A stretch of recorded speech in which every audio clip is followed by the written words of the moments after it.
Plastic గ్లాసులో tea తాగరాదని, మరియు అదేవిధంగా స్టీల్ గ్లాసులో టీ తాగాలి అని తన వంతుగా అవగాహన కార్యక్రమం పెడుతూ ప్లాస్టిక్ గ్లాసులు తాగొద్దని, స్టీల్ గ్లాసులో తాగండి, చాయ్ తాగినటువంటి వానికి గ్లాసు కూడా బహుకరించడం జరుగుతుంది. కాబట్టి ఈ యొక్క అవగాహనను మనం సద్వినియోగం చేసుకుంటూ, అదేవిధంగా హెల్మెట్ లేకుండా ద్విచక్ర వాహనాలను నిర్లక్ష్యం వహిస్తూ ఇతర ప్రాణానికి తన ప్రాణాలకు నిర్లక్ష్యం చేస్తూ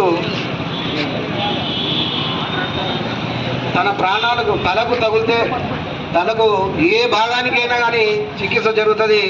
అదేవిధంగా తలకు దెబ్బ తగిలితే చాలా సమయం పడుతుంది, మనిషి చనిపోయే ప్రమాదం ఉంటుంది. కాబట్టి హెల్మెట్ ధరించి ద్విచక్ర వాహనదారులు తప్పకుండా హెల్మెట్ ధరించాలని అవగాహన పెడుతూ నానమోని మన్యం ప్రేమ్ టైలర్ వారు ఒక చిన్న అవగాహన కార్యక్రమం తన వంతు ప్రజలకు జరుగుతున్నారు. కాబట్టి ముఖ్య అతిథులకు, ప్రజలకు, ప్రజాప్రతినిధులకు, మీడియా మిత్రులకు అందరికీ కూడా